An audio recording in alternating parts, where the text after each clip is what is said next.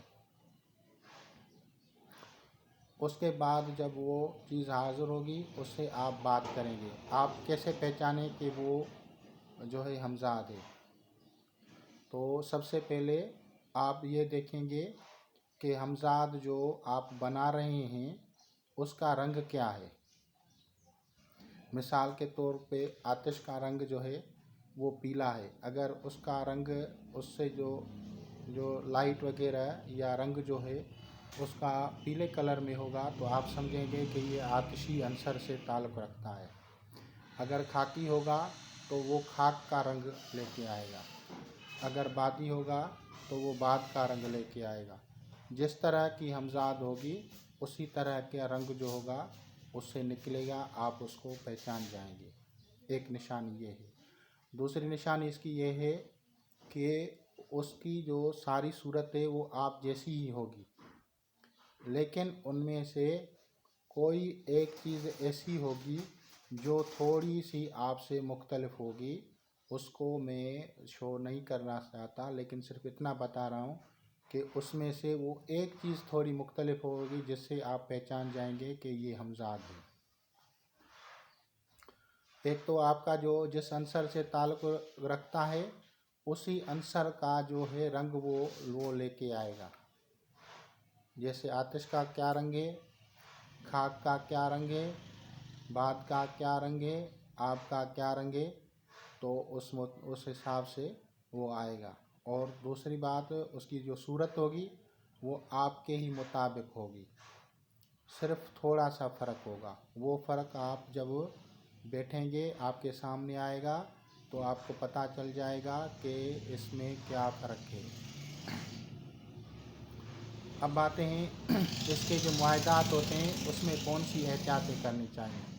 معاہدات میں پہلی احتیاط یہ آپ کو کرنی ہے کہ وہ اگر کہے کہ مجھے کھانا پیٹ بھر کے کھلانا ہے تو آپ اس کو کبھی بھی یہ نہیں کہیں۔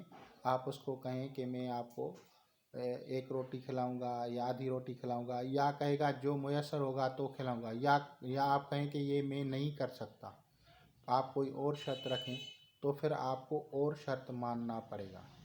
اگر وہ کہے کہ مجھے جو ہے آپ روزانہ سورہ یاسین جو ہے مجھے ہدیہ کریں، تو آپ اس کو کہیں کہ میں، اگر آپ کو آتی ہے پڑھنا آتا ہے یا نہیں آتا تو آپ اس کو کہیں کہ میں نہیں کر سکتا۔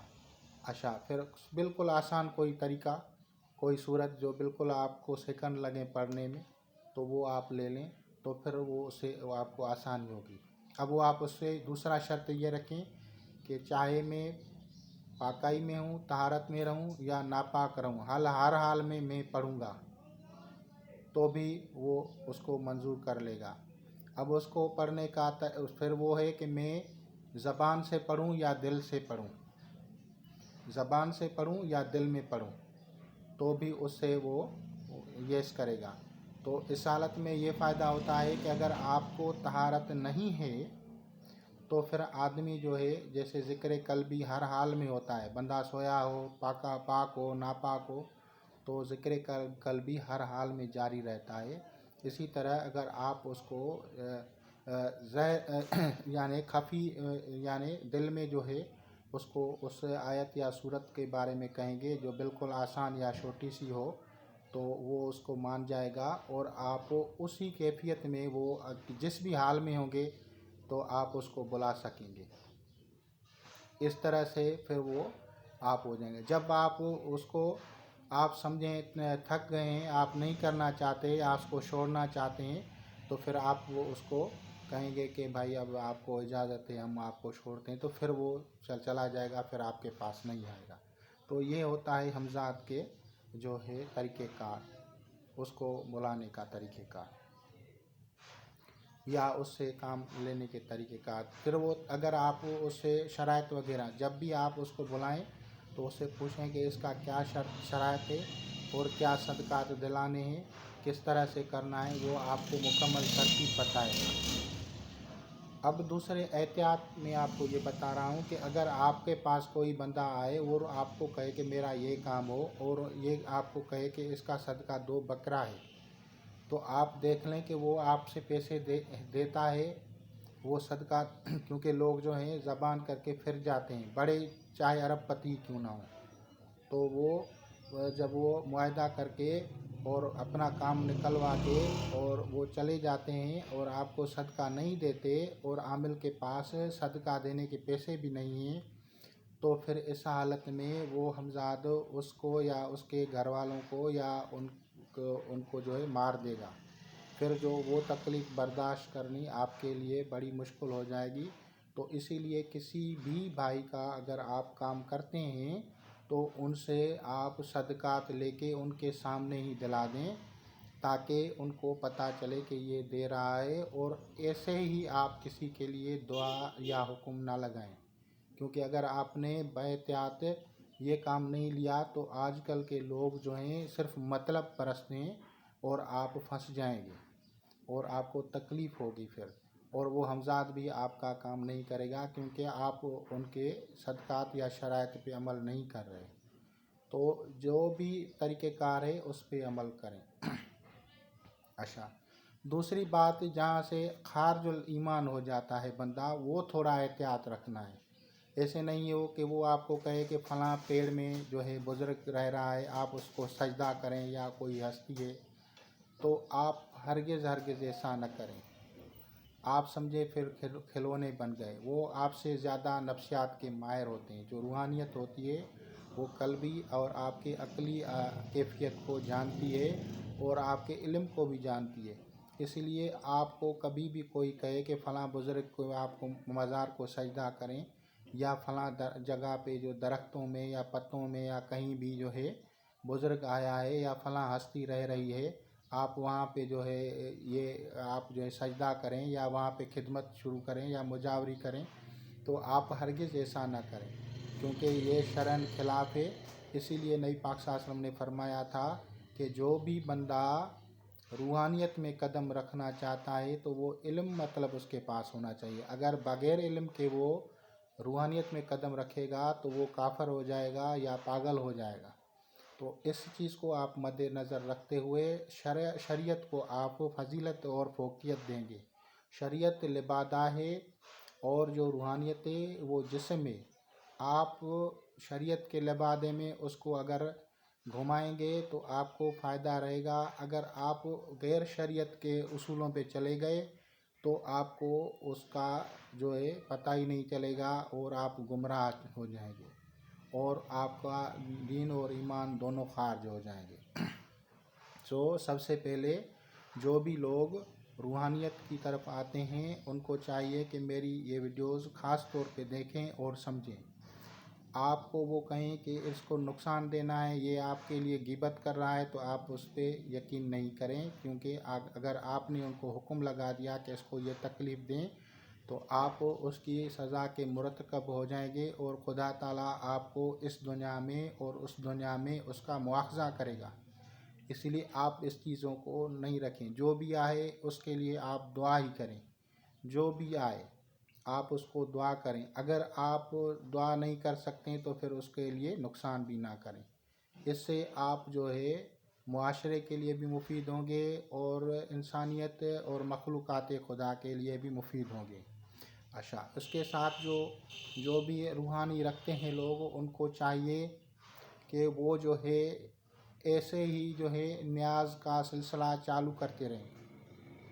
نیاز کا سلسلہ کیوں چالو رکھنا ہے؟ کیونکہ جو بھی کوئی بد مخلوق بد اثرات ہوں گے وہ آپ پہ پھر کام نہیں کریں گے۔ مثال کے طور پہ حضرت عیسیٰ علیہ السلام کے پاس ایک بندہ، لوگ شکایت لے کے آئے کہ فلاں بندے سے ہم تنگ ہیں، تو حضرت نے اس کے لیے بد دعا کی تھی۔ اس کے لیے جو تھا سانپ مقرر کیا گیا تھا، سانپ کو ڈسنے کا حکم تھا، لیکن سانپ نے اس کو نہیں ڈسا۔ اس کی ایک وجہ یہ ہوئی تھی کہ اس دھوبی نے جو ہے نا اللہ کے نام پہ روٹی دی تھی، تو اس فقیر نے کہا تھا کہ اس کی حیاتی بڑھا دے اللہ۔ اس کو جو ہے اس کی وجہ سے اس کی حیاتی بڑھ گئی، اور وہ سانپ جو اس کو ڈسنے آیا تو اس کو جو ہے فرشتے لے کے دور کہیں پھینک آئے تھے۔ تو لوگ جب وہ ٹائم وقت گزر گیا تو لوگ گئے تھے حضرت عیسیٰ علیہ السلام کے پاس، اس کو کہا کہ آپ نے جو کہا تھا تو وہ زندہ پھر رہا ہے۔ تو حضرت عیسیٰ علیہ السلام نے کہا کہ میرا رب سچا ہے، اور جس کو یہ کام دیا گیا ہے پہلے وہ مجھ سے ملے تو میں اس سے پوچھوں گا۔ جب سانپ آیا تو سانپ نے کہا جب میں مار رہا تھا تو ایک فرشتے کو حکم ہوا کہ مجھے جو ہے اٹھا کے آپ پھینکا کہیں پہ دور پھینکا، تو اب آپ یہ رب سے ہی پوچھیں۔ تو پھر اللہ تبارک و تعالیٰ سے اس نے رجوع کیا، اور اللہ تبارک و تعالیٰ نے اس کو بتایا کہ اس بندے نے اللہ کے نام پہ روٹی دی تھی۔ اسی لیے ہمارے سندھی میں ایک کہاوت ہے، جس کی مانی اس کی کانی، یعنی جو روٹی چلاتا ہے یا روٹی کھلاتا ہے، چاہے وہ انسان ہو مخلوقات ہو، اس کی کرامت بھی چلتی ہے اور اس کی جو ہے ہر چیز چلتی ہے۔ جس کی روٹی ہے اس کی ہی کرامت ہے، سمجھو۔ دوسری زبان میں آپ اس کو ایسے سمجھیں، جس کی روٹی اسی کی کرامت ہے۔ اگر آپ کا لنگر چل رہا ہے، آپ جس بھی لوگوں کو خدمت کر رہے ہیں، تو آپ جب وہ لنگر چلائیں گے اور مخلوقات کھائے گی، سائل ہوں، غریب ہوں، امیر ہوں، تو پھر اللہ تعالیٰ اپنی نظر کرم کرے گا اور آپ کی روحانیت میں آگے بھی مزید اضافات ہوتے جائیں گے۔ اور اگر آپ نے اس کو غلط مقصد کے لیے استعمال کیا تو پھر آپ محدود ہو جائیں گے، آپ کو آگے کے راستے نہیں ملیں گے، بلکہ آپ بھٹک جائیں گے۔ تو ان سب چیزوں کو مد نظر رکھتے ہوئے اگر آپ شرعی اصولوں کو اپنائیں گے اور صحیح طریقے سے اگر آپ چلیں گے، انسانیت کی خدمت کریں گے، تو انشاءاللہ تعالیٰ آپ کو کامیابی ہوگی۔ دوسری بات جو بھی ہمزاد کے جو کرنا چاہتے ہیں، ان کو میں نے پہلے بھی جو میری ویڈیوز ہیں اس میں یہ چیز بتائی گئی تھی کہ رجعت کن کو ہوتی ہے، کہ آپ کی نیت میں کیا ہے۔ اگر آپ نیت انسانیت کے خدمت کے تحت آپ ہمزاد کو تابع کرنا چاہتے ہیں تو پھر یہ بھی آپ کو رجعت نہ ہونے کا سبب بنے گا، اور آسانی سے آپ کی جو ہے عمل مکمل ہو جائے گا۔ لیکن اگر آپ نے نیت یہ رکھی کہ میں جو ہے دنیا پہ حکومت کروں گا، لوگوں کو تکلیف دوں گا، یہ کروں گا وہ کروں گا، تو پھر وہ اس وجہ سے بھی لوگوں کو رجعت ہو جاتی ہے۔ اچھا، عقل حلال، یعنی جو بھی لوگ عمل کرنا چاہتے ہیں وہ عقل حلال کو استعمال کریں، یعنی آپ اپنی محنت کی کمائی سے کچھ پیسے نکال کے علیحدہ سے اپنے کھانے پینے کی اشیاء رکھ لیں، اور بعد میں اس سے جو ہے آپ عمل کریں۔ عمل کے دوران آپ تھکاوٹ سے بچنے کے لیے مکوی چیزیں جیسے تیل ہے یا دوسری جو ہیں وہ اپنے سر پہ روزانہ لگائیں، اور روزانہ غسل کریں، اور طہارت لازمی رکھیں، خوشبوات کا استعمال کریں۔ اور دوسری بات یہ ہے کہ جو بھی بھائی اس کو عمل کو کرنا چاہتے ہیں وہ پرسکون رہیں، اپنی امیجینیشن پاور کو مرکوز رکھیں۔ سب سے پہلے جو بھی ہمزاد میں کامیابی چاہتے ہیں ان کو چاہیے کہ اپنے امیجینیشن پاور کو مضبوط کریں، اس کے بعد اس عمل کو کریں تو انشاءاللہ کامیابی ہوگی۔ اچھا، اس کے بعد میں نے کہا تھا کہ آپ جو ہیں کوئی بھی جلالی جمالی چیز کی پرہیز کو نہیں توڑنا ہے، پرہیز مکمل کرنی ہے، تو انشاءاللہ تعالیٰ آپ کو کامیابی ہوگی اور آپ اس سے استفادہ کریں گے۔ خدا حافظ۔